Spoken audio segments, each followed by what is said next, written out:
பொதுவாக மலம் கழிக்கும்போது, சிறுநீர் கழிக்கும்போது, மலத்தையும் சிறுநீரையும் நம்ம அடக்கி வைக்க பழகணும். இது ரொம்ப முக்கியமானது. பொதுவாக என்ன சொல்லுவாங்க, அடக்கக்கூடாதுன்னு தான் சொல்லுவாங்க. ஆனால் அடக்கி வைக்க பழகணும். அதாவது மலச்சிக்கல் இல்லாதவங்க, சிறுநீர் கழிப்பதில் சிக்கல் இல்லாதவங்க, முதல்ல மலத்தையும் சிறுநீரையும் அது வந்த உடனே கழிவறைக்கு ஓடக்கூடாது. கழிவறைக்கு ஓடக்கூடாது. மலமும் சிறுநீர் இப்போ சிறுநீர் வருதுன்னு வச்சுங்க. இப்போ நீரிழிவு நோய்னா என்ன, அடிக்கடி அவங்க பாத்ரூம் போயிட்டே இருப்பாங்க. சிறுநீர் கழிப்பதற்காக எப்போல்லாம் அவங்க போயிட்டே இருப்பாங்க. அவங்களுக்கு ஒரு பஸ்ஸில் போகணுன்னா கூட ஐயோ ஒன்றுக்கு வரும் என்ன பண்ணுறது, முன்கூட்டியே சிறுநீர் கழிச்சிட்டு அப்புறம் போய் பஸ்ஸில் போய் உட்காருவாங்க. ஒரு ட்ராவல்னால் பொதுவாக ஒரு நெடு தூரம் போகணுன்னா பஸ்ஸில் போக மாட்டாங்க, ட்ரெயினில் தான் போவாங்க. ஏன்னா இடையில அடிக்கடி அவங்க பாத்ரூம் போகிற பழக்கம் இருக்கிறதுனால அவங்களால அந்த சிறுநீரை அடக்கிற பழக்கம் அவங்களுக்கு இருக்காது.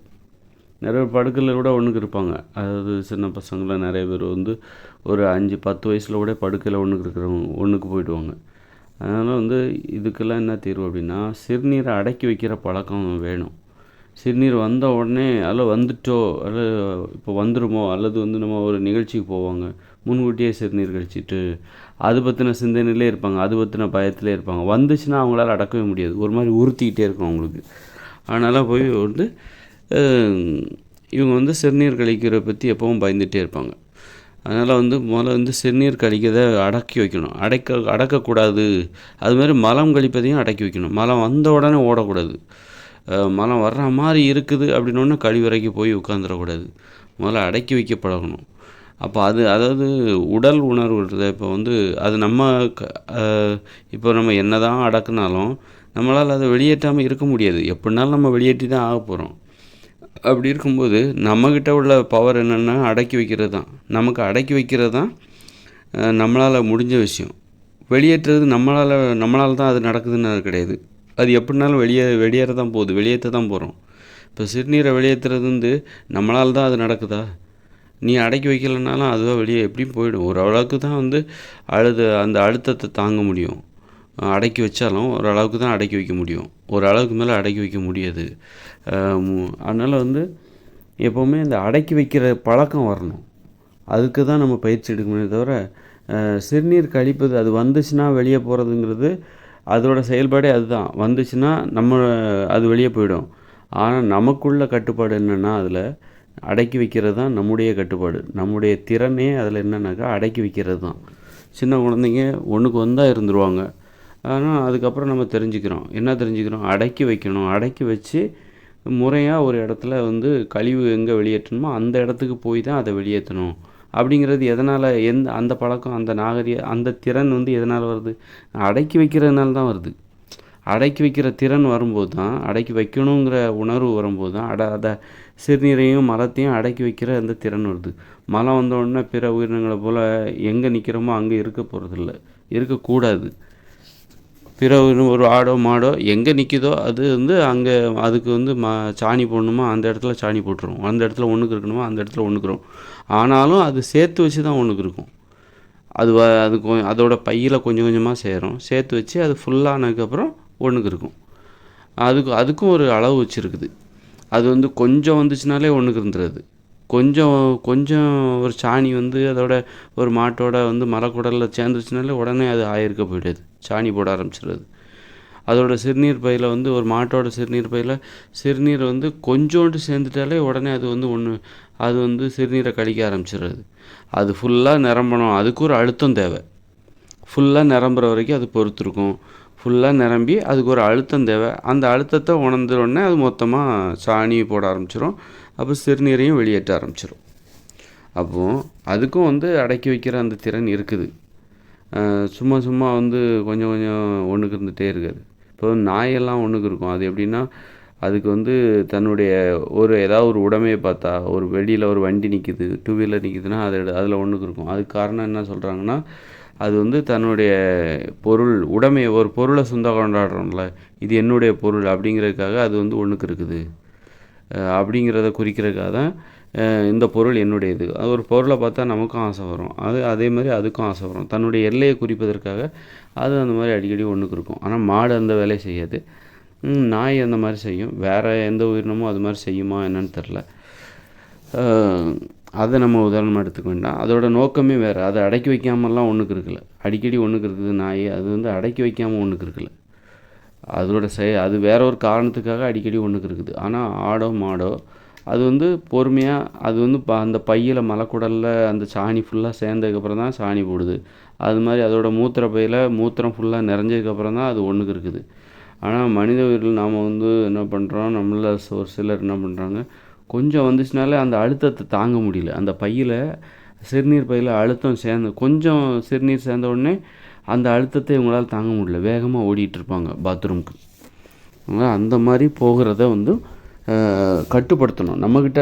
அதாவது அது வந்தால் வெளியே போகிறதுங்கிறது அதோட உறுப்போட செயல்பாடு, அது அதோட நம்ம வந்து நம்ம விரும்பினாலும் நம்ம வந்து அதை வந்து கேட்டு போட்டு தடுக்க முடியாது. ஒன்றா நான் இன்றைக்கி வெளியவே விட மாட்டேன் அப்படின்னு நீ வந்து மூத்திரத்தை வந்து ஃபுல்லாக வெளியே விடாமல் இருக்க முடியாது. தலைவலிலாம் வரும். அது முயற்சி பண்ணால் அது கூட ஒரு நாள் ஃபுல்லாக இருக்க வைக்க முடியும். ஆனால் வந்து நிரந்தரமாக அதை தடுக்க முடியாது. தடுக்கணுன்னா என்ன பண்ணால் தண்ணீரே குடிக்கக்கூடாது. தண்ணீரே குடிக்காமல், ஆனால் குளிர் நேரத்தில், ஒரு பனி நேரத்தில், மழை காலங்களில் நம்ம தண்ணீர் குடிக்கலனாலும் நமக்கு சிறுநீர் கொஞ்சமாச்சும் வெளியே வரும். அதனால் வந்து சிறுநீரை அடக்கி வைக்கணும். அடக்கி வச்சாக்கா சரி அப்போ கல் வராதா அப்படின்னு நம்ம நினைப்போம். முதல்ல வந்து சிறுநீரை அடக்கிறதுனால முதல்ல வந்து சிறுநீரகத்திலேருந்து அந்த சிறுநீர் பிரிக்கப்பட்டு பையில் தான் சேகரமாகுது. நல்லா தெரிஞ்சுக்கோங்க. பை தான் விரிஞ்சிக்கிட்டே இருக்குமே தவிர பையில் வந்த சிறுநீர் மேலும் வந்து சிறுநீரகத்துக்கு போகாது. அதனால் வந்து சிறுநீர் கல் உருவாவதற்கு சிறுநீரை அடக்குவது ஒரு காரணமே அல்ல. ஏனென்றால் சிறுநீரை அடக்கி வைக்கும்போது அந்த சிறுநீர் எங்கு சேகரிக்கப்படுகிறது, அந்த அழுத்தம் எங்கே நாம் உணர்கிறோம், அந்த அழுத்தத்தை எங்கே உணர்கிறோம், சிறுநீர் பையில் தான் உணருமே தவிர சிறுநீரகத்தில் உணரல. அந்த சிறுநீரகத்தை விட்டு அந்த மூத்திரம் வந்து வெளியே வந்துச்சுனாலே அது பைக்கு போயிடும். அது மீண்டும் வந்து நம்ம வெளியேற்றலைன்னா மீண்டும் சிறுநீரகத்துக்கு போகாது. நல்லா தெரிஞ்சுக்கணும். சிறுநீரகத்திலேருந்து கழிவான அந்த சிறுநீர் கழிவானது பிரிக்கப்பட்ட வெளியேறிடுச்சுனாலே அது மூத்திரப்பைக்கு போயிடும். ரெண்டு குழாய் இருக்கும். அது ஒரு குழாய் வழியாக மூத்திரப்பைக்கு போயிடும். மூத்திரப்பை வந்து என்ன பண்ணும், சேர சேர சேர சேர அது விரிஞ்சிக்கிட்டே இருக்கும். ஒரு அளவுக்கு மேலே விரிய முடியாத போது அந்த அழுத்தத்தை நம்மளால் தாங்கிக்க முடியாது. சிறுநீர் பை ஃபுல்லாக நிறைஞ்சிருச்சு. அப்போ என்ன ஆகும், அது போயிட்டு சிறுநீரகத்துக்குள்ளே போயிடுமா, திரும்பவும் மீண்டும் அந்த கழிவு வந்து சிறுநீரகத்துக்கு போயிடுமா, மூத்திரம் வந்து சிறுநீரகத்துக்கு போயிடுமா? அப்படி போகாது. அதுக்கு ஏதாவது ஒரு ஏற்பாடு எதுனா இருக்கும். அப்படி தான் நினைக்கிறேன், போகாதுன்னு தான் நினைக்கிறேன். அதனால் வந்து சிறுநீரை அடக்கிறதுனால சிறுநீரகத்தில் கல் வருங்கிறது வந்து தப்பான கருத்து. ஏன்னா சிறுநீர் வந்து சிறுநீரகத்தை விட்டு வெளியேறிடுச்சுனாலே அது சிறுநீர் பையில் தான் சேருமே தவிர அது சேர சேர சேர அந்த சிறுநீர் பை தான் விரிவடைஞ்சிக்கிட்டே போகுமே தவிர, விரிவடையும் போது அதுக்குன்னு ஒரு அளவு இருக்குது. அது அந்த அளவை விட பெருசாகும்போது பெருசாக அழுத்தம் அதிகமாகும்போது வலிக்கும். அப்போ அந்த வலி தாங்க முடியாமல் நம்ம சிறுநீர் கழிக்க ஆரம்பிச்சிடும். அதுவும் வலியை கொடுக்கும். அப்படி ஒரு வலிக்கவே இல்லை அப்படின்னா நம்ம எவ்வளோ வேணாலும் சிறுநீரை சேர்த்து அந்த பையில் நிரப்பிக்கிட்டே இருப்போம் சிறுநீர் கழிக்காமல். அப்படின்னா அதில் வந்து அது பெருசாகிட்டே இருக்கும். அது நமக்கு வலிக்காதுன்னா நம்ம வந்து சிறுநீர் கழிக்க மாட்டோம். 2 நாளைக்கு ஒரு வாட்டி கழிச்சிக்கலாம்பா அப்படின்னு. அது வலியை கொடுக்கும். நம்ம நிறைய சேர்க்கும்போது அடக்கும்போது சிறுநீர் பையில் சேர்ந்துக்கிட்டே இருந்தால் ஒரு வலிக்கும். அப்போ நம்ம வெளியேற்றி தான் தீரணும். அதனால் வந்து நீங்கள் என்ன தான் அடக்குனாலும் சிறுநீரை வெளியேற்றாமல் இருக்கவே முடியாது. சிறுநீரை வெளியேற்றாமல் இருக்கவே முடியாது. அது மாதிரி மலத்தையும் அடக்கி பழகணும். மலம் வந்த உடனே கழிவறைக்கு ஓடக்கூடாது. அதை வந்து அடக்கி பழகணும். உணர்ச்சிகளை அடக்கி பழகணும். தாகம், பசி, இது எல்லாமே உடல் உணர்வு, காமம், அது மாதிரி சிறுநீர் வெளியேற்றுறது, அதுவும் மலத்தை வெளியேற்றுகிற அந்த உணர்வு, இது எல்லாத்தையுமே அடக்கி பழகணும். அன்பை கூட அடக்கி பழகணும். உணர்ச்சிகள், கோபம், பாசம், பயம் எல்லாத்தையுமே அடக்கி நம்ம எங்கே வெளியேற்றணுமோ அங்கே தான் வெளிப்படுத்தணும். சும்மா வந்துச்சுனாலே நம்ம வந்து எல்லாத்தையும் பண்ணிட முடியாது. நம்ம கோபம் வந்துன்னா வெளிப்படுத்திட முடியுமா? அது யாருக்கிட்ட வெளிப்படுத்தணும், யார் மேலே நமக்கு கோபம் வருது, அது பாதுகாப்பானதா இல்லையா, இந்த இடம் பொருத்தமானதா, இந்த நேரத்தில் நம்ம அதை வெளிப்படுத்தலாமா? ஒரு கோபமோ, பயமோ, பாசமோ, அன்போ, எல்லா உணர்ச்சிகளையும் எல்லா விஷயத்தையும் வெளிப்படுத்துவதில் நமக்கு ஒரு கட்டுப்பாடு தேவை. உணர்வுகள் உருவாகிட்டே இருக்கும். கோபம், பயம், காமம், காதல், அன்பு, பாசம், கழிவு, சிறுநீர், மலம் எல்லாம் உருவாகிட்டே இருக்கும். பசி, அது உருவாகிட்டே இருக்கும். உணர்ச்சிகளோட இயல்பு அது. ஆனால் அதை அடக்கி ஆள்றோம் பாருங்கள், அதுதான் அறிவு. உணர்வுகள் அது வந்துக்கிட்டே இருக்கும், உற்பத்தி ஆகிட்டே இருக்கும். உணர்வுகள், உணர்ச்சிகள், அன்பு, பாசம், சிறுநீரை வெளியேற்ற வேண்டும் என்கிற உணர்வு, மலத்தை வெளியேற்ற வேண்டும் என்கிற உணர்வு எல்லாமே உற்பத்தி ஆகிட்டே இருக்கும். அது அதை அடக்கி ஆள்றோம் பாருங்கள். இந்த இடத்துல இதை வெளிப்படுத்தணும், இந்த இடத்துல வெளிப்படுத்தக்கூடாது, இந்த இடத்துல கொஞ்சம் அடக்கி இருக்கணும், அடங்கணும், இதை அப்படின்னு சொல்லிட்டு நம்ம அதை அடக்கி ஆள்றோம் பாருங்கள், அதுதான் அறிவு. அப்போ அந்த அறிவே இல்லாதப்போ தான் ஒருத்தர் சிறுநீர் வந்தாலே கழிவறை நோக்கி ஓடுவார். மலம் வந்துட்டாலே ஐயோ இப்போ விட்டா முடியாது, அப்புறம் வரவே வராது, அந்த நேரத்தில் ஓடுவார். ஏன்னா அந்த நேரத்தில் வெளியேற்றலைனாக்கா மலம் அப்புறம் வராது அப்படின்னு அவர் நினச்சிப்பார். அப்படின்னு நினச்சிப்பார். அது மலச்சிக்கல். அதுக்கு பேர் மலச்சிக்கல். மலச்சிக்கல்னால அவங்க அந்த மாதிரி ஆகுறாங்க. அதனால என்ன ஆகும்னா மலச்சிக்கல் இன்னும் தீவிரமாகும். ஒரு இயல்பாக ஒருத்தர் மலச்சிக்கலே இல்லைன்னா அவர் என்னதான் மலம் அவர் மலக்குடல் சேர்ந்து மலம் வெளியேற்ற வேண்டும் என்கிற உணர்வு ஏற்பட்டாலும் அதை அடக்கி வைக்கணும். அவர் அடக்கி வச்சு குறிப்பிட்ட நேரத்தில் குறிப்பிட்ட இடத்துல போய் அதை வெளியேற்றுற வரைக்கும் அதை அவர் அடக்கி ஆள வேண்டும். அப்புறம் அந்த இடத்துக்கு போயிட்டு அவர் கழிவறைக்கு போகிறாரு, அப்புறமா அதை வெளியேற்றிக்கலாம். இந்த மாதிரி 1 மணி நேரம் 2 மணி நேரம் 3 மணி நேரம் கூட மலத்தை அடக்கி வைக்கலாம். அந்த மலம் வெளியேற வேண்டும் என்கிற உணர்வு வருதில்ல, அது எப்போதும் வராது. வருகின்ற உணர்வு எப்போது வரும். ஒருத்தருக்கு இப்போ காலைல எழுந்திருக்கிறாரு, 5 மணிக்கு எழுந்திருக்கிறார். காலைல 6 மணிக்கு அவருக்கு 6 மணி வரைக்கும் அவருக்கு மலத்தை வெளியேற்ற வேண்டும் என்கிற உணர்வு வரவில்லை. 6 மணிக்கு வருது. அப்போ மலத்தை வெளியேற்ற வேண்டும் என்கிற உணர்வு வராத போது அவரால் வெளியேற்ற முடியாது, அது வெளியேறாது, மலம் வராது. மலம் வெளியேற வேண்டும் அப்படிங்கிற ஒரு உணர்வு வருதுல, அடி வயிற்றில் ஒரு அழுத்தம், அந்த வயிற்றில் ஒரு அழுத்தம், இது உணர்றாரு. மலத்தை இப்போ மலம் வர்ற மாதிரி இருக்குது, எனக்கு ஆய் வருது அப்படின்னு அவர் சொல்கிறாரு, அவர் உணர்றாரு. அப்போது அதிலிருந்து அவர் எப்போ வேணாலும் மலத்தை கழித்து கொள்ளலாம். 1 மணி நேரம் கழித்து கூட கழிச்சிக்கலாம். இப்போ மலம் எனக்கு ஆய் வரலப்பா அப்படின்னா அவரால் நினச்சாலும் அது வராது. இப்போ ஆய் வருது அப்படின்னா அந்த நேரத்திலிருந்து எந்த நேரத்தில் அவருக்கு ஆய் வருவது போல் தோன்றுகிறதோ அந்த நேரத்திலிருந்து அவர் எத்தனை மணி நேரம் கழித்து வேண்டுமானாலும் மலத்தை வெளியேற்றி கொள்ளலாம். அந்த கட்டுப்பாடு திறன், அதை கட்டுப்படுத்துகிற திறன் அவருக்கு இருந்தால் 6 மணிக்கு ஆய் வராமல் இருக்குது, அவர் 5 மணிக்கு எழுந்திரிச்சிட்டாரு, ஆனால் 6 மணிக்கு தான் ஆய் வர்ற மாதிரி இருக்குது, ஆய் வருது அவருக்கு. இப்போ போனால் டாய்லெட்டில் போனால் இருக்கலாம். அப்போ அவர் என்ன பண்ணுறாரு, இல்லை 1 மணி நேரம் கழித்து போகலாம், 7 மணிக்கு போகலான்றார், இல்லை 8 மணிக்கு கூட போகலாம். அது வரைக்கும் அவர் அடக்கி வைக்கிறார். அது ஒன்றும் கஷ்டம் கிடையாது. அந்த அடக்கி வைக்கிற திறன் அவர்கிட்ட இருக்கணும். 8 மணிக்கு போய் கழிவறைக்கு போகிறாரு, அவ்வளோதான், மலத்தை கழித்து விட்டு வருகிறார். இவரது அனுமதிக்காக அது காத்திருக்கிறது. இதுதான் மலம் கழிப்பதை அடக்கி ஆளுகிற திறன் வேணும். அது மாதிரி சிறுநீர் கழிப்பதையும் அடக்கி ஆளுகிற திறன் வேணும். மலம் வந்தாலே ஓடக்கூடாது. இவன் சரியான பயந்தாவளியா, நான் வந்தாலே இவன் ஓட ஆரம்பிச்சிடும் அப்படின்னு சிறுநீர்லாம் பார்த்து சிரிக்கும். நான் வந்தாலே போதும், இவன் கழிவறைக்கு ஓட ஆரம்பிச்சிடுவான். உடனே மலமும் என்ன சொல்கிறான், ஆமாம் நானும் வந்தாலே போதும், நான் வர்றேன்னு தெரிஞ்சாலே இவன் ஓட ஆரம்பிச்சிடுவான். இந்த அம்மா ஓட ஆரம்பிச்சிடும், கழிவறைக்கு ஓட ஆரம்பிச்சிடும். நான் வர்றேன்னு தெரிஞ்சாலே போதும், வருவேன்னு நினச்சா கூட போதும், கழிவறையில் போய் காத்து கிடக்கும் அப்படின்னு சிரிக்க ஆரம்பிக்கும். சிறுநீர் என்ன பண்ணும், அது மாதிரி தான். நான் வருவேன்னு நினச்சாலே நான் வருவேன்னு நினச்சி இந்த மாதிரி தண்ணியே குடிக்காது. நான் வருவேன்னு நினச்சாலே இது உடனே கழிவறைக்கு ஓட ஆரம்பிச்சிடும். வந்துட்டேன்னா அவ்வளோதான், இருக்கிற வேலையை அப்படியே விட்டுட்டு கழிவறைக்கு ஓடிடும்.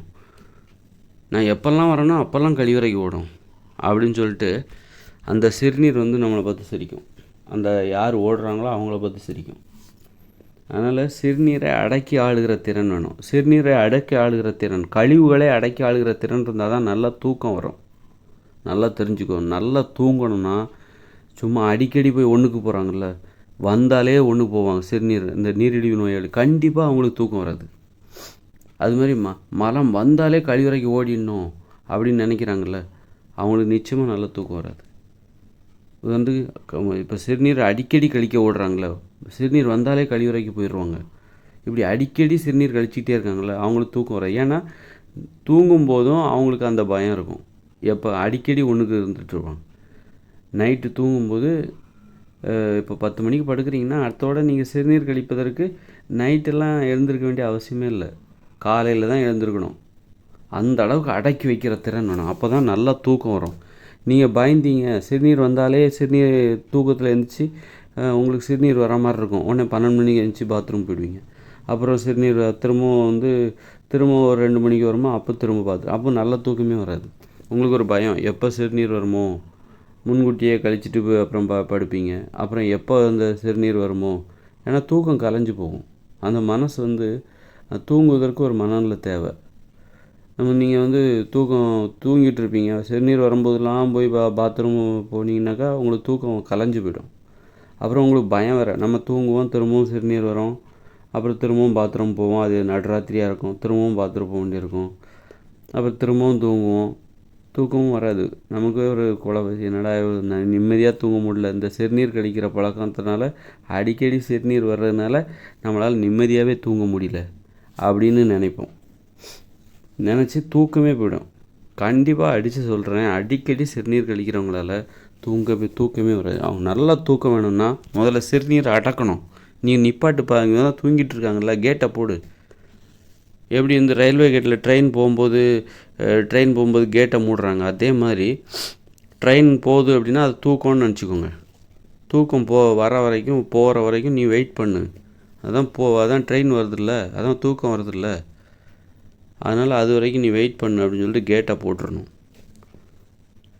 அதாவது சிறுநீர் கழிக்க வேண்டும் என்கிற பயமே இல்லாமல் நீங்கள் தூங்கணும். எவ்வளோதான் நீங்கள் உங்கள் சிறுநீர் பை நிறைஞ்சி அழுத்தட்டும், விடாப்புட்டியாக நிப்பாட்டுங்க. தயவு தாட்சணையே பார்க்காதீங்க.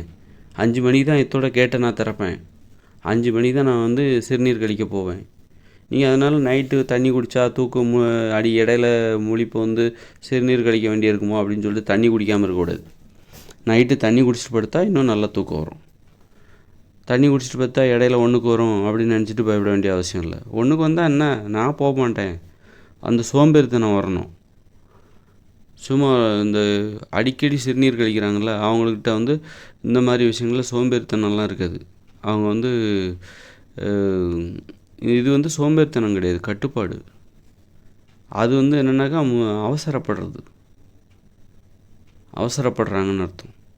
பொறுமை இல்லைன்னு அர்த்தம். நிதானம் இல்லை, கட்டுப்பாடு இல்லை. வந்த உடனே ஓடிடுறாங்க, பயப்படுறாங்க, அவங்களுக்கு பயம் இருக்கும், சந்தேகம் இருக்கும்.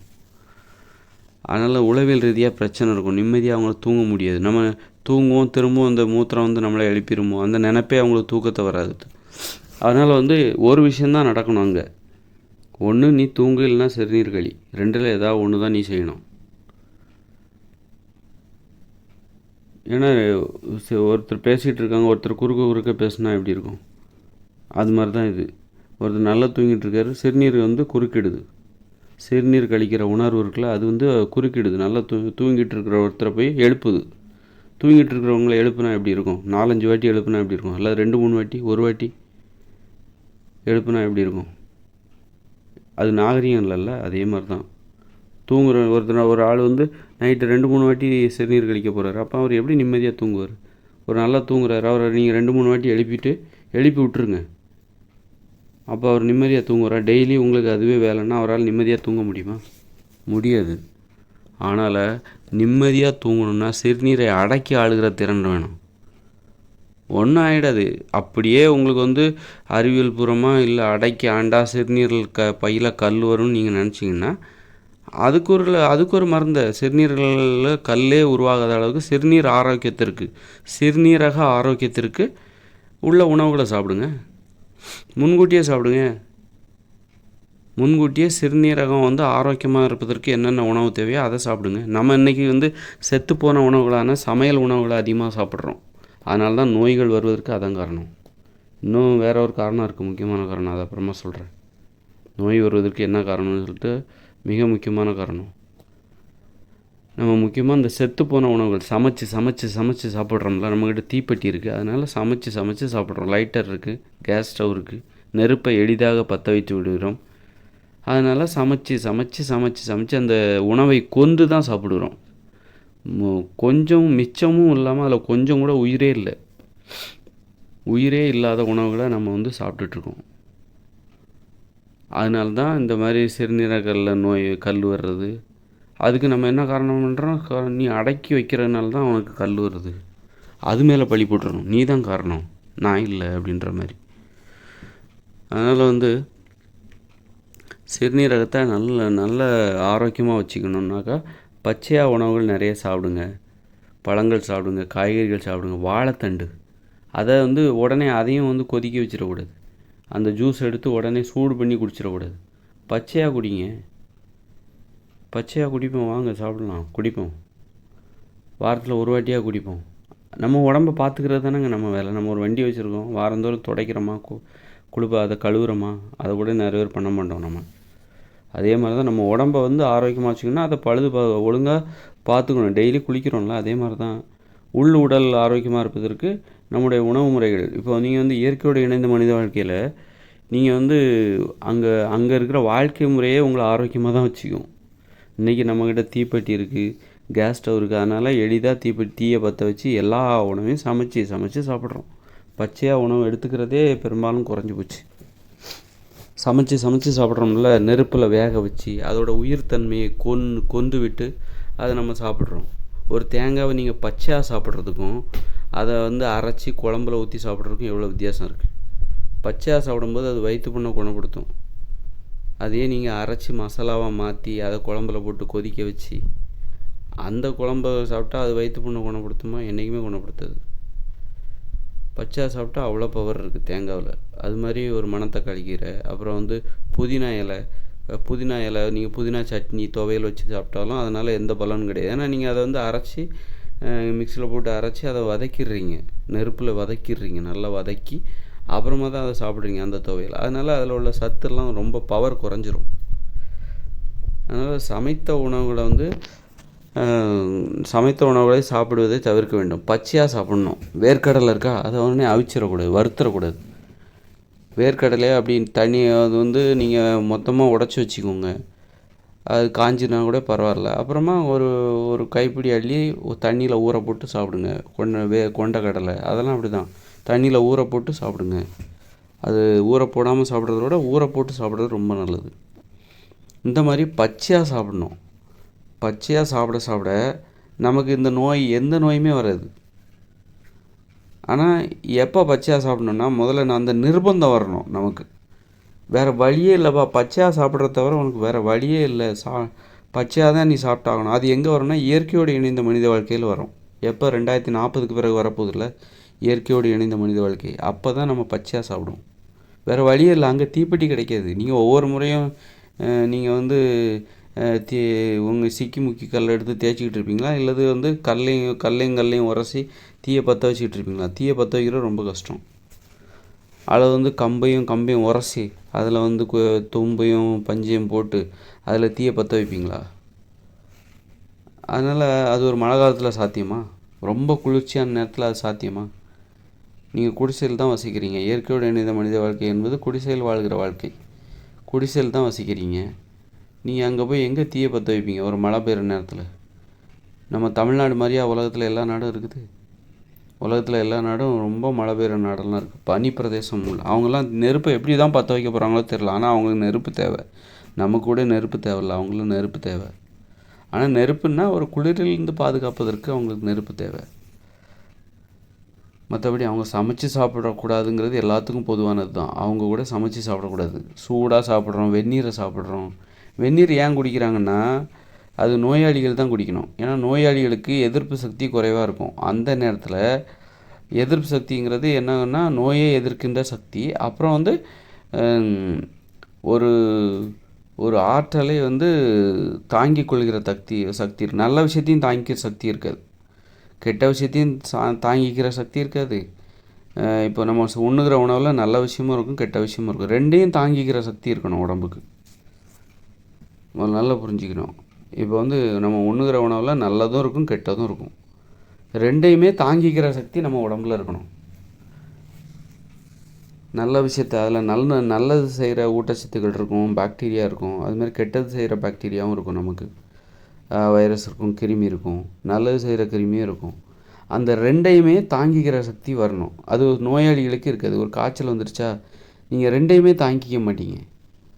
அதனால்தான் அந்த தண்ணியை சூடுபடுத்தி அதில் இருக்கிற நல்லதையும் கெட்டதையும் அழித்து கொடுக்குறோம்.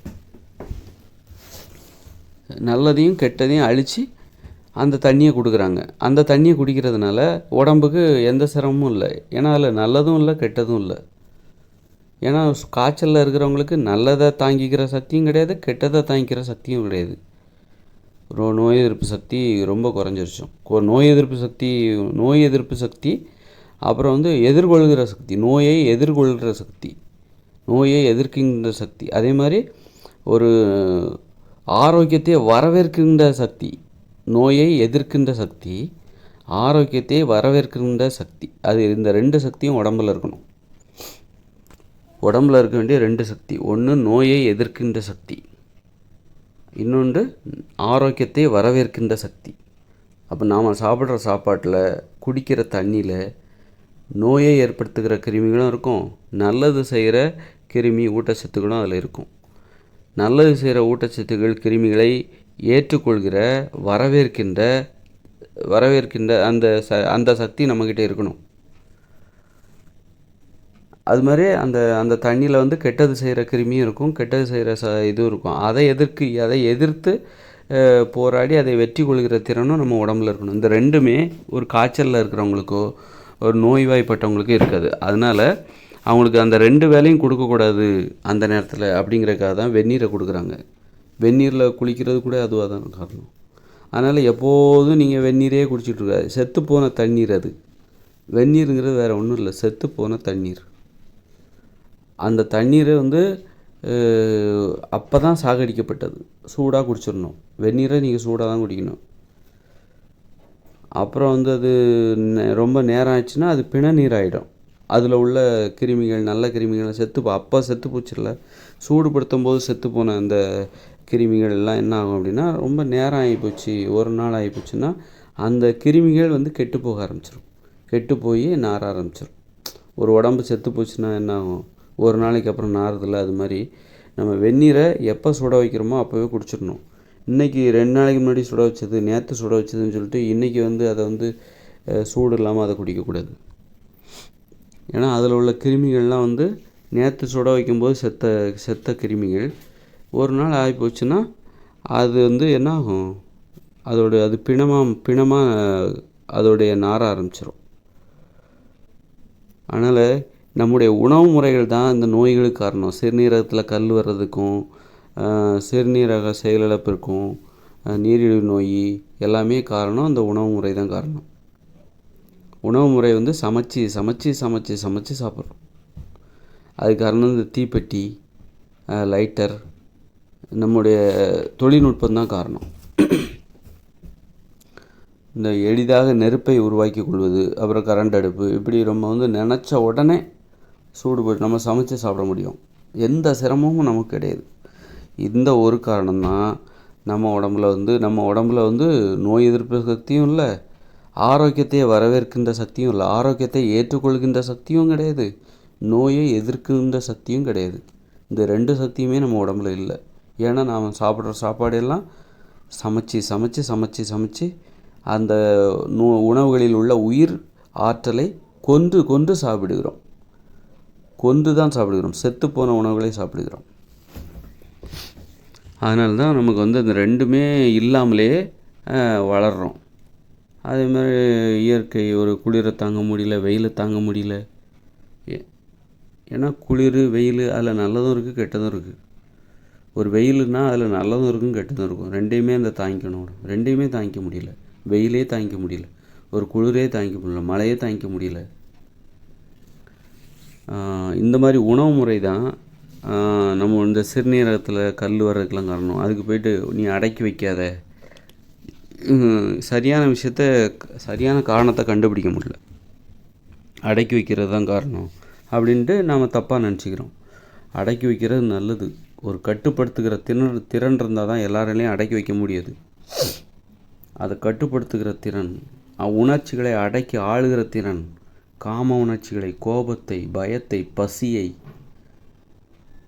சிறுநீர் வெளியேற்றுகின்ற அந்த உணர்வை, மலம் வெளியேற்றுகின்ற அந்த உணர்வை கட்டுப்படுத்துகிற திறன் நமக்கு வேணும். மிக முக்கியமாக நீங்கள் இயற்கையோடு இன்றைக்கி வீட்டுக்குள்ளே பாத்ரூம் இருக்குது, மின்சாரம் இருக்குது, மின் விளக்கு இருக்குது. நமக்கு 12 மணிக்கு நடுராத்திரியில் 12 மணிக்கு ஒன்றுக்கு வந்தாலும் சரி, ஆய்வு வந்தாலும் சரி, நீங்கள் வந்து நடுராத்திரியில் 12 மணி, 1 மணி, 2 மணி எப்போ உங்களுக்கு மலம் கழிக்க வேண்டும் என்று தோன்றினாலும், சிறுநீர் கழிக்க வேண்டும் என்று தோன்றினாலும் நீங்கள் கழிவறைக்கு போயிடலாம். பாதுகாப்பு உங்களுக்கு இருட்டாக இருக்காது. விளக்கு போட்டு வெளிச்சத்தில் பாதுகாப்பாக போய் இருந்துட்டு வந்துடலாம். ஆனால் இயற்கையோடு இணைந்த மனித வாழ்க்கையில் 2040க்கு பிறகு வரப்போகிற இயற்கையோடு இணைந்த மனித வாழ்க்கையில் அங்கே வந்து லைட்டு கிடையாது, மின்சாரம் கிடையாது. நைட்டு இருட்டிடுச்சுன்னா அங்கே வந்து அடர்ந்த மரங்கள் இருக்கும். அவங்க வந்து அவர்களாக உருவாக்கிய காடுகளில் தான் வாழ போகிறாங்க. அப்படி இருக்கும்போது வீட்டை சுற்றி மரங்கள் இருக்கும், செடிகள், கொடிகள். அதனால் வந்து நிலா வெளிச்சம் பௌர்ணமியில் கூட இருட்டாக தான் இருக்கும். ஏன்னா பௌர்ணமி வெளிச்சத்தை அந்த மரங்கள்லாம் மறைச்சிரும். அப்படி இருக்கும்போது நீங்கள் நடுராத்திரியில் 12 மணிக்கு ஒன்றுக்கு வருது, 12 மணிக்கு வருதுன்னு சொல்லிட்டு நீங்கள் கிளம்பி போக முடியாது. எங்கே போவீங்க? எல்லாம் இருட்டாக இருக்கும். அந்த நேரத்தில் நீங்கள் தீயை பற்ற வச்சு நெருப்பு பந்தத்தையும் தூக்கிட்டு போக முடியாது. அதனால் நைட் ஆயிடுச்சுன்னா அந்த மற்ற உயிரினங்கள் எப்படி அடங்கி விடுகிறதோ மரங்களில், மரங்களில், மரக்கிளைகளில் அடங்கி விடுகிறதோ அதுபோன்று நாம் குடிசையில் அடங்கி விட வேண்டும். நைட்டு வந்து நான் ஒன்றுக்கு இருக்க போகணும், அதனால் காட்டுக்கு போகிறேன், அல்லது மலம் கழிக்க வேண்டும் என்று நீங்கள் அப்படியே கொல்லைப்பக்கமாக போகிறது, அந்த மாதிரி அங்கே என்ன இருக்குதுன்னு தெரியாது. வழியில் முள் கிடக்குதா, நமக்கு செருப்பும் கிடையாது. அந்த காலத்தில் இயற்கையோடு இணைந்த வாழ்க்கையில் செருப்பு கூட கிடையாது, செருப்பு போட மாட்டாங்க. அங்கே நம்ம எந்த வழியில் போகிறோம், நம்ம அந்த வழி என்ன, ஒத்தையடி பாதை எங்கே இருக்குது, எங்கே போய் ஆயிருக்கணும், அங்கே எல்லாம் மரம் செடி கொடிகள்லாம் நிறைந்த பகுதி. அதெல்லாம் அந்த உலகம் என்பது 2040க்கு பிறகு வரப்போகிற இயற்கையோடு இணைந்த மனித வாழ்க்கை என்பது மரங்கள், செடிகள், கொடிகள் எல்லாமே நிறைந்த பகுதி. அங்கே போயிட்டு நீங்கள் போயிட்டு ஒத்தையடி பாதையை கண்டுபிடிச்சி நீங்கள் வழக்கமாக போகிற கழிவறைக்கு போகிற அந்த கழிவறை இன்னும் வீட்டு பக்கத்துலேயும் இருக்காது. வீட்டை விட்டு அந்த கூட்டு குடும்பம் வந்து ஒரு ஊரில் ஒரு கூட்டு குடும்பம் வந்து ஒவ்வொரு கூட்டு குடும்பத்துக்கும் 1 ஏக்கர் நிலம் கொடுத்துருக்கோம். அந்த நிலத்தை விட்டு நீங்கள் வெளியேறி பின்பக்கமாக ஒரு கிணறு இருக்கும், நீளமான ஒரு கிணறு இருக்கும். 20 அடி நீளத்துலேயும் 10 அடி அகலத்துலேயும் ஒரு கிணறு இருக்கும். அந்த கிணறையும் தாண்டி ஒரு வழி இருக்கும். அந்த வழியை தாண்டினா அங்கே வந்து திறந்தவெளி கழிப்பிடம், ஒவ்வொரு கூட்டு குடும்பத்துக்கும் ஒவ்வொருத்தருக்கும் தனித்தனி கழிப்பிடம், திறந்தவெளி கழிப்பிடம் கொடுக்கப்பட்டிருக்கும். அந்த இடத்துல நீங்கள் கரெக்டாக போய் ஆயிருந்துட்டு வரணும். இருட்டு என்ன பண்ணுவீங்க?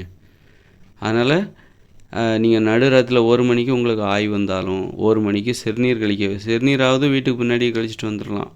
அதுக்கு ஒரு இடம் இருக்குது. ஒவ்வொருத்தரோட வீட்டுக்கு பின்னாடி ஒரு குடிசைக்கு பின்னாடியும் கொஞ்சம் தள்ளி போனால் அங்கே ஒரு கிணறு இருக்கும், அங்கே ஒரு கழிவறை இருக்கும். கழிவறைன்னா என்ன, திறந்தவெளி கழிவறை தான். அங்கே போய் சிறுநீர் கழிச்சிட்டு வந்துடலாம். நான் அதற்கான உங்களுக்கு வரைபடம்லாம் அப்புறமா உங்களுக்கு புத்தகங்களில் போடுறேன், யூடியூப்பில் கூட போடுறேன். ஒரு இயற்கையோடு இணைந்த மனித வாழ்க்கைக்கான வரைபடம் எப்படி இருக்கும், ஒரு ஊரின் அமைப்பு எப்படி இருக்கும் அப்படின்னு சொல்லிட்டு. அப்போது நீங்கள் இயற்கையோடு இணைந்த மனித வாழ்க்கையில் நடுராத்திரியில் உங்களுக்கு ஆய்வு வந்ததுன்னா அந்த காட்டில் எங்கே போய் நீங்கள் ஆயிருப்பீங்க? உங்களுக்கு 12 மணிக்கு வரலாம், 2 மணிக்கு வரலாம். அப்போ உங்களுக்கு என்ன சக்தி தேவைன்னா, எது கை கொடுக்குன்னா, சிறுநீரை அடக்கி வைக்கிற அந்த திறன், மலத்தை அடக்கி வைக்கிற திறன் தான் கை கொடுக்கும். அதை அடக்கி வைக்கணும். அடக்கி வச்சு மறுநாள் காலையில் ஒரு நல்லா விடிஞ்சதுக்கப்புறம், வெளிச்சம் வந்ததுக்கப்புறம் ஒரு 6 மணிக்கு அல்லது 5:30க்கு, 6 மணிக்கு, 6:30க்கு போய் அந்த திறந்தவெளி கழிப்பிடம் ஒவ்வொரு கூட்டு குடும்பத்திற்கு பின்னாடி இருக்கும். ஒரு 30-40 அடி தூரத்தில், 50 அடி தூரத்தில் இருக்கும். திறந்தவெளி கழிப்பிடம் ஒவ்வொரு கூட்டு குடும்பத்திற்கும். அப்புறம் விளைநிலங்கள்லேயும் கழிப்பிடத்திற்குன்னு இடம் ஒதுக்கப்பட்டிருக்கும். எங்கே கழிப்பிடம் ஒதுக்கப்பட்டிருக்கோ அங்கே தான் கழிவுகளை வெளியேற்ற வேண்டும். அதனால் வெளிச்சத்தில் தான் அங்கே கழிவுகளை வெளியேற்றும், பகலில் தான் வெளியேற்ற முடியும். இரவு நேரத்தில் இருட்டிடுச்சுன்னா நீங்கள் வீட்டை விட்டு வெளியே வராமல் இருக்கிறது தான் நல்லது. பாம்பு இருக்கலாம், பூச்சிகள் இருக்கலாம், செருப்பு வேறு கிடையாது. நீங்கள் வழி தவறி வேறு எங்கேயா கிணத்துல விழுந்துட்டிங்கன்னா அங்கே கிணறுகள் அதிகமாக இருக்கும். ஒவ்வொரு கூட்டு குடும்பத்தை சுற்றியும் 3 பக்கங்களும், முன்பக்கம் தெருச்சாலைகள் இருக்கும். அப்போ பின்பக்கம் இடது பக்கம், வலது பக்கம், அதாவது இதிலும் 3 பக்கங்கள்லையும் கிணறு இருக்கும். 20 அடி நீளமுள்ள கிணறு இருக்கும். எதுக்காக அந்த கிணறுனா, அந்த வீட்டுக்கு தேவையான நீரை எடுப்பதற்கு தான். அந்த கூட்டு குடும்பத்திற்கு ஒவ்வொரு கூட்டு குடும்பத்திற்கும் 16 பேர் இருப்பாங்க. அவங்களுக்கு தேவையான தண்ணியில் இருக்கிறது தான் அந்த 3 கிணறு. ஏன் ஒரு கிணறு பத்தாதான்னு நீங்கள் கேட்பீங்க. அந்த 3 கிணறு எதுக்குன்னா, மழை நீரை சேகரிக்கணும். அதுக்கு ஒரு கிணறுலாம் பத்தாது. நீளமான கிணறு, 20 அடி நீளமுடைய கிணறு, 10 அடி அகலமுடைய கிணறு. அது வந்து இப்போவே நாம் அவங்களுக்கு கட்டி கொடுக்கணும். அது ஒரு 1000 வருஷத்துக்கு அந்த கிணறு உறுதியாக நிற்கணும். அந்த மாதிரி கட்டி கொடுக்க முடியுமா?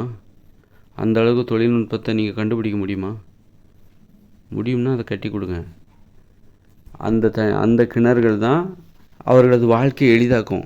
ஏன்னா தண்ணிக்காக ரொம்ப தூரம் ஒரு ஏரிக்கோ குளத்துக்கோ போயிட்டுருக்க முடியாது.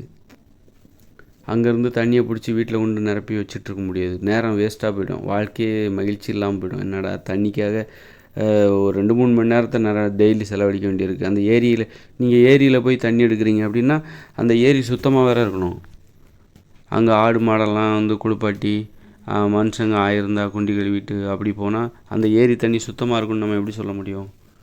அது சுத்தமாக இருக்குங்கிற நம்பிக்கை நமக்கு. நம்ம குடியிருப்பு பகுதியில் நிறைய கிணறுகள் இருக்கணும். ஒவ்வொரு கூட்டு குடும்பத்தை சுற்றியும் ஒவ்வொரு கூட்டு குடும்பத்திற்கும் 3 கிணறுகள் கொடுக்கப்படுகிறது. ஒவ்வொரு கூட்டு குடும்பத்துக்கும் தனித்தனியாக அவங்களுக்கு ஒவ்வொரு கூட்டு குடும்பத்துக்கும் தனித்தனியாக கொடுக்கப்படுது. சும்மா ஊர் பொதுவாகவும் கிணறு இருக்கும். ஆனால் ஒரு கூட்டு குடும்பத்துக்கும் 3 கிணறு, அதுவும் 20 அடி நீளம். எதுக்காக முக்கியம்னா அது ஒரு நீள் சதுர கிணறு. முக்கியமாக நீரை தேக்கி வைப்பது தான் அதோட முக்கியமான நோக்கம். வெறும் அந்த வீட்டோட பயன்பாட்டுக்கும் கிடையாது, அந்த கூட்டு குடும்பத்தின் பயன்பாட்டுக்கு மட்டும் கிடையாது. அந்த மழை நீரை சேகரிக்கணும். அப்போ தான் நிலத்தடி நீர்மட்டத்தை பராமரிக்க முடியும். நீங்கள் ஒரு பெரிய குளத்தை உருவாக்குறீங்க, பெரிய ஏரியை உருவாக்குறீங்க, அதை விட நான் என்ன சொல்கிறேன்னா அந்த மாதிரிலாம் உருவாக்காதீங்க. ஒரு ஊருக்குன்னு சொல்லிட்டு ஒரு மிகப்பெரிய ஏரியை உருவாக்குறது அது ரொம்ப தப்பு. நான் என்ன சொல்கிறேன்னா சின்னதாக 20 அடி நீளம் 10 அடி அகலம் கிணறுகளை உருவாக்குங்க. மழை நீரை அந்த கிணற்றில் சேகரித்து வைங்க. ஒரு ஏக்கர் நிலம் ஒரு ஏக்கர் நிலத்தில் ஒரு கூட்டு குடும்பம் குடியிருக்கும். ஒரு சதுர ஏக்கரில் ஒரு கூட்டு குடும்பத்தில் உள்ள 16 பேர் குடியிருப்பாங்க. அதை சுற்றி அந்த கூட்டு குடும்பம் அந்த சதுர ஒரு ஏக்கரில் 3 பக்கங்கள், முன்பக்கத்தை விட்டுருங்க, பின்பக்கம் அப்புறம் பக்கவாட்டில் இந்த 2 பக்கங்களிலும் 20 அடி நீளமும் 10 அடி அகலமும் உடைய கிணறுகள், நீள் சதுர கிணறு இருக்கும். அதை நம்ம கட்டி கொடுத்துடணும். அதில் தான் மழை நீரை சேகரிக்கணும்.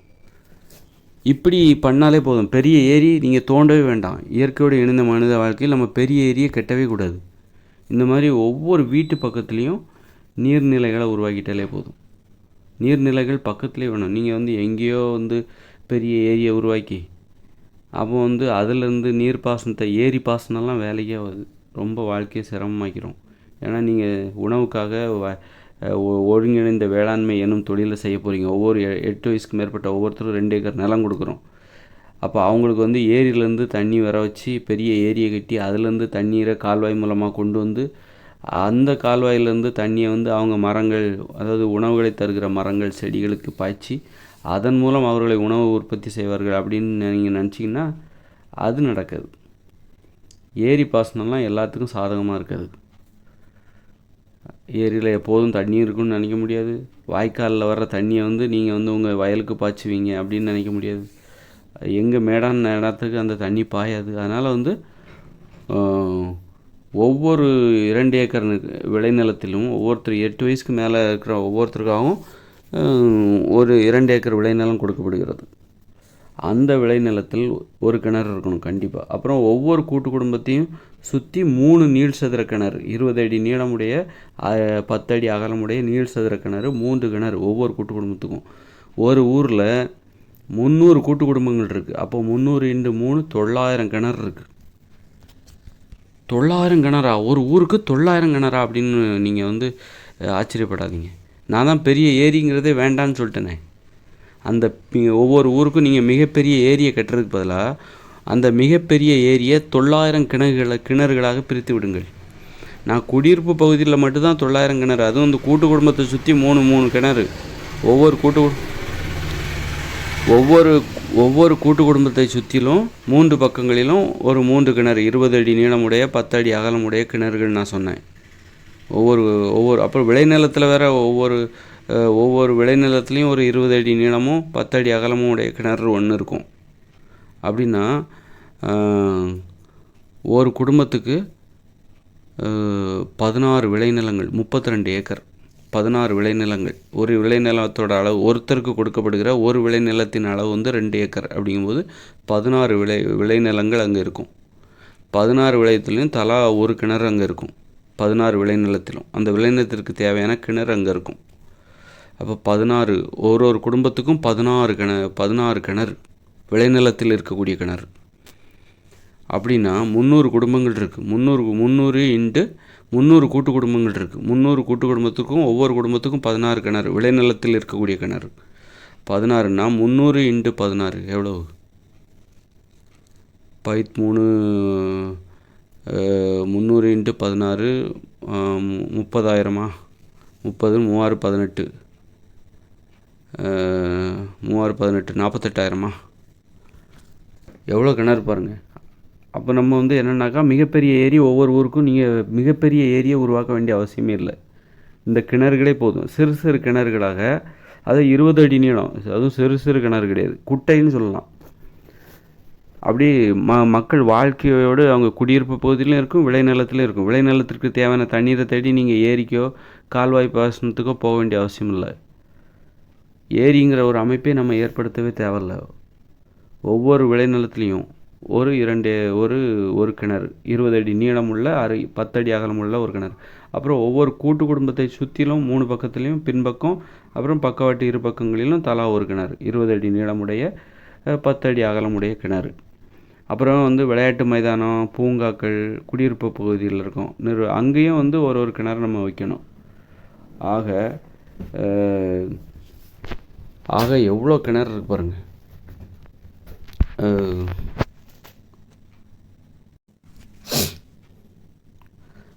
300 இன்ட்டு 16, 300 கூட்டு குடும்பத்துலேயும் ஒவ்வொரு கூட்டு குடும்பத்துக்கும் 16 விளைநிலங்களில் 16 கிணறு இருக்கும். ஏன்னா 16 பேருக்கு ஒவ்வொரு கூட்டு குடும்பத்துலேயும் விளைநிலம் கொடுக்கப்பட்டிருக்கும். ஒருத்தரோட விளைநிலம் வந்து 2 ஏக்கர், 32 ஏக்கர் விளைநிலம் வந்து ஒரு கூட்டு குடும்பத்திற்கும் கொடுக்கப்பட்டிருக்கும். 32 ஏக்கர், ஒருத்தருக்கு 2 ஏக்கர். ஒரு கூட்டு குடும்பத்தில் அதிகபட்சம் எத்தனை பேர் இருப்பாங்க? 16 பேர் இருப்பாங்க. அப்போ 16 இன்ட்டு 2 32 ஏக்கர். 16 விளைநிலத்துலேயும் 16 கிணறு இருக்கும். 16 கிணறு இருக்கும். ஒரு கூட்டு குடும்பத்திற்கு கொடுக்கப்பட்டுள்ள 32 ஏக்கர் விளைநிலத்தில், அதாவது 16 பேருக்கு கொடுக்கப்படுகிற அந்த 32 ஏக்கர் விளைநிலத்தில் 16 கிணறுகள் இருக்கும். 16 பேருக்கு 2 ஏக்கர் விளைநிலத்தில் ஒரு கிணறு, 2 ஏக்கர் விளைநிலத்துக்கு ஒரு கிணறு, இப்படி 16 கிணறு இருக்கும். அப்போது ஒரு ஊரில் 300 கூட்டு குடும்பம் இருக்கும். 300 இன்ட்டு 16 4800, 4800 கிணறு இருக்கும். அப்புறம் வந்து இந்த கூட்டு குடும்ப குடியிருப்பு இருக்குல்ல, குடியிருப்பு 1 ஏக்கர் ஒரு சதுர ஏக்கர், அதை சுற்றிற 3 பக்கங்கள்லேயும் ஒரு 3 கிணறு, அது ஒரு 900. அப்போ கிட்டத்தட்ட 5800, 6000 கிணறு. ஒரு ஊரில் 6000 கிணறு இருக்கும், நீள் சதுர கிணறு. அதனால் ஒரு ஊருக்குன்னு சொல்லிட்டு நீங்கள் வந்து மிகப்பெரிய ஏரியை கட்டவே வேண்டிய அவசியம் இல்லை. நம்ம என்ன பண்ணுறோம், ஒரு மிகப்பெரிய ஏரியை சிறு சிறு கிணறுகளாக பிரித்து விடுகிறோம். பிரித்து மக்கள் வசிப்பிடங்களுக்கு, இப்போ வந்து பாருங்கள், இப்போ வந்து ஒவ்வொரு வீட்லேயும் போர் போட்டாங்க, ஒவ்வொரு வீட்லேயும் கிணறு. முன்னாடி வந்து கிணறு தோண்டினாங்க. இப்போ வந்து விழுப்புரம் மாவட்டம் இங்கெல்லாம் பார்த்திங்கன்னு வச்சிங்களேன், ஒவ்வொரு வீட்லேயும் கிணறு. இப்போ கன்னியாகுமரி, திருநெல்வேலி மாவட்டத்தில் பாறை இருக்கும். அதனால் ஒரு கிணறு தோண்டுறதே கஷ்டம். அங்கே ஒரு 10 அடி வந்துச்சுனால கடுமையான பாறை வந்துடும். அதனால் வீட்டுக்கு வீடு கிணறுலாம் ஈஸியாக தோண்ட முடியாது. கிணறு எங்கெல்லாம் ஈஸியாக தோண்ட முடியுதோ, அதாவது ஒரு 10 அடி தாண்டினா கூட இந்த பாறை வராது, செஞ்சரல் தான் இருக்கும், சரல் தான் இருக்கும், ஈஸியாக தோண்டிடலாம் கிணறு. அந்த மாதிரி தோண்டக்கூடிய பகுதியில் வீட்டுக்கு வீடு கிணறு தோண்டிடுவாங்க. வீட்டுக்கு வீடு கிணறு தோண்டும், அவங்களுக்கு ஏரியிலேருந்து தண்ணி தேவையில்லை. இப்போ வீட்டுக்கு வீடு போர் போட்டாங்க, வீட்டுக்கு வீடு போர் போடுறாங்க, அவங்களுக்கு ஏரி தண்ணி தேவையில்லை. ஏரிங்கிற தேவை அது வந்து விவசாயத்துக்கு தான். விவசாயத்துக்கு பார்த்திங்கன்னா யாரும் ஏரியை நம்பி இல்லை, எல்லோரும் விவசாய கிணறுலையும் விவசாய நிலத்துலையும் கிணறு தோண்டிடுறாங்க. ஆக கிணற்று நீர் பாசனம் தான் சரியானது. ஆனால் வந்து இன்னொரு விஷயம், 2040 பிறகு இயந்திர அறிவியல் உலகம் செயலிழந்துடும். அதன் பிறகு கிணறு தோண்ட முடியாது, எல்லா இடத்துலையும் கிணறு தோண்ட முடியாது. கிணறு தோன்றினாலும் அது கிணறாக இருக்காது, உறுதியாக இருக்காது. குளம், ஏரி இதுதான் இயற்கையானது. கிணறுலாம் செயற்கையானது. ஏன்னா அதுக்கு வந்து பாறையை நீங்கள் வெடி வச்சு தகர்க்கணும். பாறையெல்லாம் நீங்கள் கடப்பாறை வச்சு சின்ன உளியை வச்சு அடித்து உடச்சி ஆழமாக தோன்றதுக்குள்ளே உயிர் போய் உயிர் வந்துடும். அதெல்லாம் நடக்கிற கதை கிடையாது. இனிமேல் உள்ளவங்கெல்லாம் அப்படி அந்த அளவுக்குலாம் கஷ்டப்பட மாட்டாங்க. 2040க்கு பிறகு வாழ போகிற முறையினர் உடல் உழைப்பில் அப்படி கஷ்டப்பட மாட்டாங்க. நல்லா நினச்சிக்கோங்க. அவங்க மென்மையானவர்கள், முரட்டுத்தனமாக உழைக்க மாட்டாங்க. இப்போ கடந்த காலங்களில் மிகப்பெரிய இப்போ தஞ்சாவூர் கோயிலெலாம் கட்டுறாங்க, பெரிய பிரமிடு அல்லது வந்து மிகப்பெரிய கோயிலெலாம் கட்டுறாங்கல்ல கடந்த காலங்களில், அது அவங்க முரட்டுத்தனமாக இருந்தாங்க. முரட்டுத்தனமாக ஒரு வன்முறை உணர்ச்சி அதெல்லாம். அப்போ எதிர்காலத்துலேயும் அதே மாதிரி இது மனித இயல்புன்னு நினச்சிக்காதீங்க. அப்படி இருக்க மாட்டேன். அது மனித இயல்பு கிடையாது. மனித இயல்பு வந்து மென்மையாக இருக்கிறது தான். எதிர்காலத்தில் வந்து ரொம்ப மென்மையானவர்கள் தான் இருப்பாங்க. மென்மையாக இருக்கிறது தான் நல்லது. மென்மையானவர்களாக தான் இருப்பாங்க. வன்மையாக இருக்க போய் தான் போரிட்டு சண்டை போட்டு செத்து போனாங்க. ஒருத்தர் அடித்து செத்துக்கிட்டாங்க. ஏன்னா அவங்க வலிமையாக இருந்தாங்க, அளவுக்கு அதிகமான வலிமையோடு இருந்தாங்க. அதனால தான் ஒருத்தர் அடிச்சுக்கிட்டு சண்டை போட்டு போரிட்டு செத்துக்கிட்டாங்க.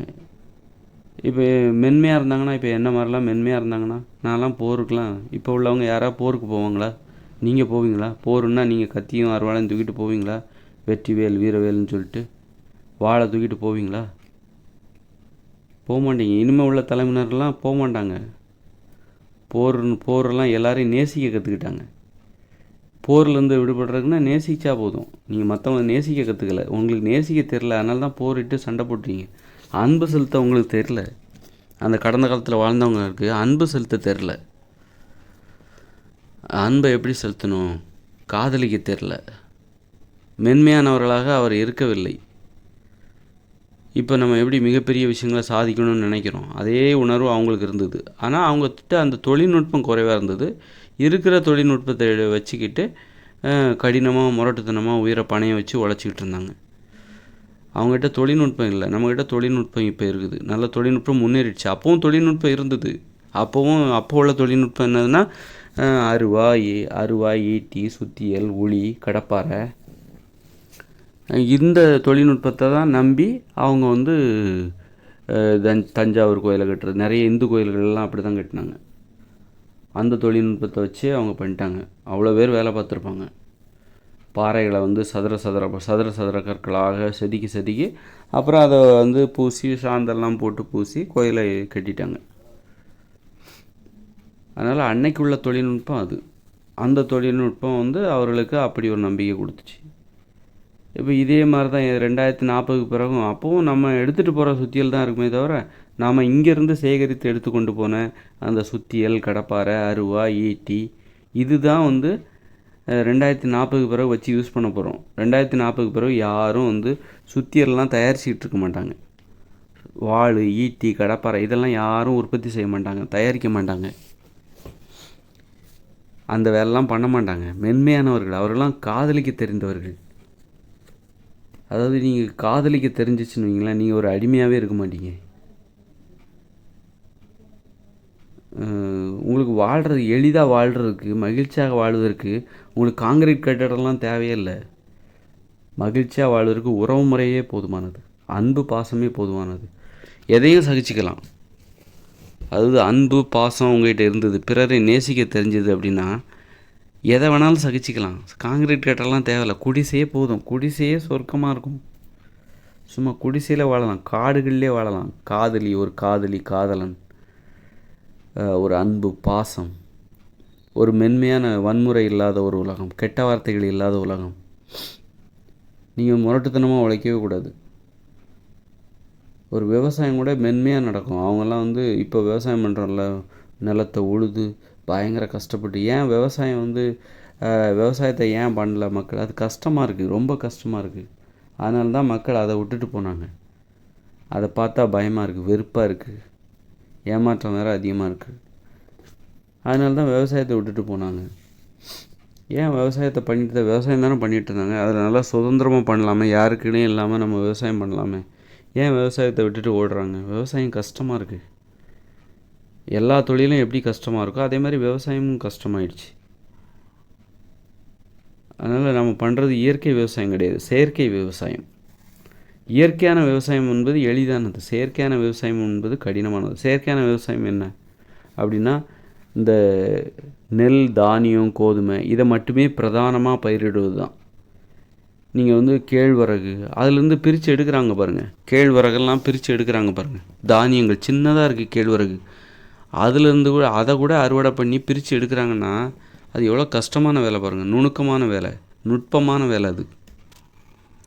அது அது கஷ்டமான விவசாயம், ரொம்ப கஷ்டமான விவசாயம் அது. அதை பார்த்தாலே பயந்துருவாங்க. என்னடா இது! நான் சொல்கிறது இயற்கை விவசாயம்னா என்னென்னா, நீங்கள் வந்து வெண்டைக்காய், காய்கறி, பழங்கள், கீரைகள், கிழங்குகள் இதை ஈஸியாக உற்பத்தி செஞ்சு அதை போய் நீங்கள் வந்து அறுவடை பண்ண வேண்டிய அவசியம் இல்லை. நெல்லை மாதிரி அறுவடை பண்ண வேண்டிய அவசியம் இல்லை. காய வைக்க வேண்டிய அவசியம் இல்லை. அவிக்க வேண்டிய அவசியம் இல்லை. உரலை போட்டு குத்த வேண்டிய அவசியம் இல்லை. நீங்கள் கேழ்வரகெல்லாம் வந்து விளைய வச்சுக்கிட்டிங்கன்னா அது தானியம் பொடிசாக இருக்கும். அதை போய் எப்படி தான் அதிலேருந்து பிரித்து எடுக்கிறாங்களோ தெரில. எவ்வளோ கஷ்டம். ரோட்டில் போட்டுருவாங்க, பஸ்ஸெல்லாம் அது மேலே ஏறி போகும். அதெல்லாம் கடைசியில் தானியம் விழுந்துடும். அதை கூட்டி பெருக்கி அப்புறம் புடைச்சி, புடைக்கிறது எவ்வளோ கஷ்டம். கல் மண் இல்லாமல் புடைக்கணும். அது இன்றைக்கி மிஷின் வந்துருச்சு, அதனால் அது ஈஸியாகி போச்சு. சரி, நாளைக்கு மிஷின் இல்லை, திரும்பவும் புடைக்க போகிறாங்க அப்படின்னு நீங்கள் நினைக்கிறீங்களா? அப்படி கிடையாது. நம்ம ஒன்று கடந்து வந்துட்டோம், அது கஷ்டம்னு நம்ம மனசில் புரிஞ்சிருச்சு. அதாவது எதிர்காலத்தில் இப்போ வந்து மிக்ஸி கிரைண்டரை வச்சு நம்ம வந்து மசாலா அரைக்கிறோம். நாளைக்கு வந்து கரண்ட்டே இல்லை அப்படின்னா நம்ம உடனே மிக்ஸி கிரைண்டர் யூஸ் பண்ண முடியாது. உடனே நீங்கள் அம்மிக்கு போயிடுவீங்களா? திரும்பவும் அம்மி எடுத்து அரைக்க ஆரம்பிச்சிருவீங்களா? திரும்பவும் ஆட்டு உரலில் போட்டு ஆட்ட ஆரம்பிச்சிருவீங்களா? அம்மியெல்லாம் யூஸ் பண்ணுவோம், ஆனால் வந்து முன்னாடி எப்படி யூஸ் பண்ணாங்க, பயங்கரமாக வேலை பார்த்தாங்க. அம்மியை மசாலா அரைச்சி அப்புறம் மாவு அரைச்சி 2-3 மணி நேரம் ஆட்டிகிட்டு இருப்பாங்க மாவு அரைக்கிறதுக்கு. அது கஷ்டப்பட்டாங்க பாருங்கள். அந்த மாதிரி பண்ண மாட்டாங்க. சும்மா ஒரு 5 நிமிஷத்தில் ஒரு வேலை அம்மியில் முடிச்சிடணும். அதுக்கு தான் அந்த அம்மி நமக்கு தேவை. நல்லா தெரிஞ்சுக்கோங்க. மிக்ஸி கிரைண்டர் இனிமேல் யூஸ் ஆகாது 2040 பிறகு. கரண்ட் இல்லை, அதனால் மிக்ஸி கிரைண்டரை வச்சு நம்ம ஒன்றும் பண்ண முடியாது.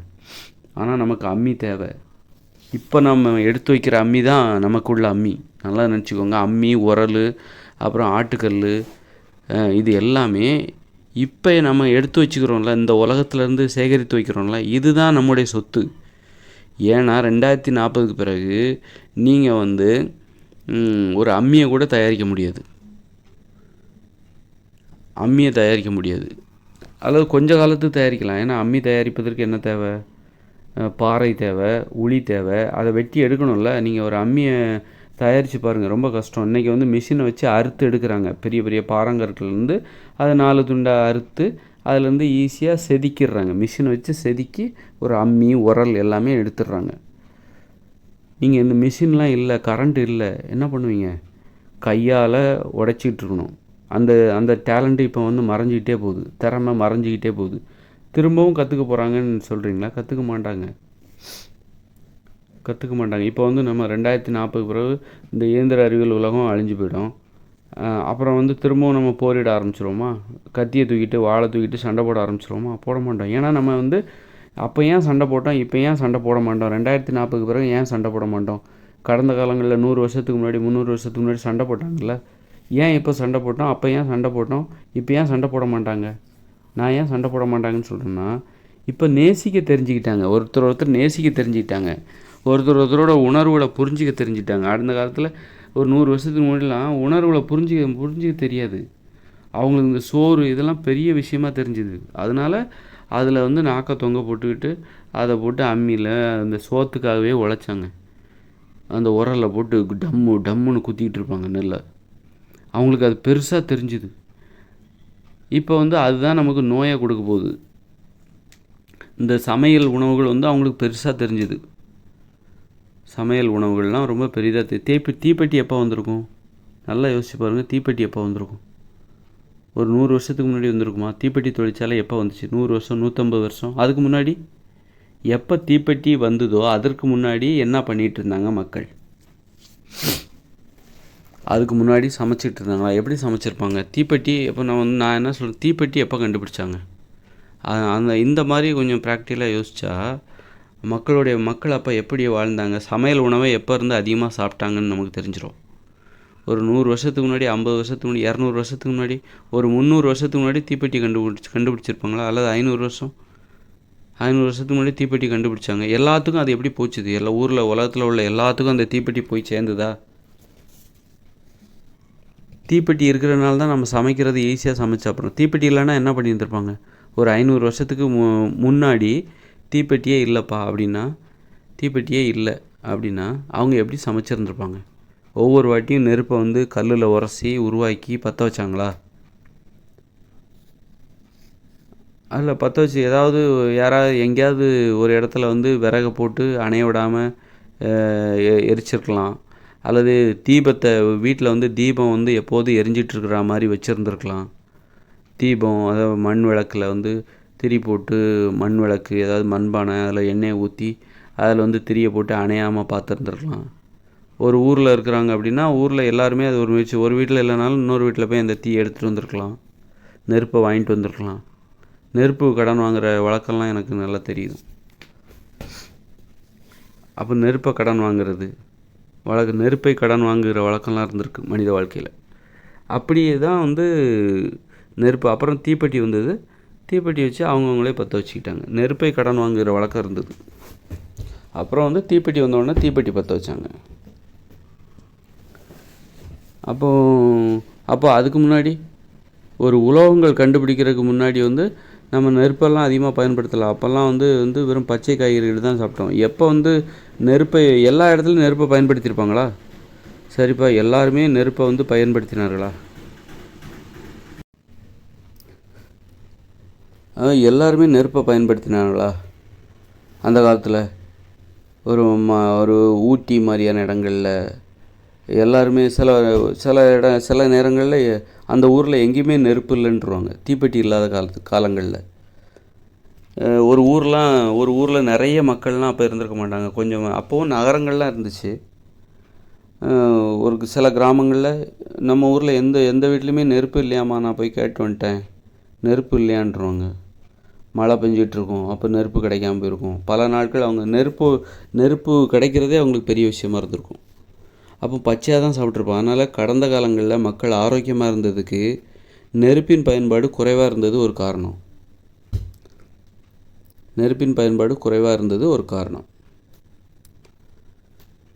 அதனால் வந்து இதை பற்றி தொடர்ந்து பேசுவோம். நம்ம நோய் வர்றதுக்கு என்னென்ன காரணம் அப்படின்னு சொல்லிட்டு நம்ம இதை யோசிக்கிறோம். இதோடு நிறுத்திக்கிறேன்.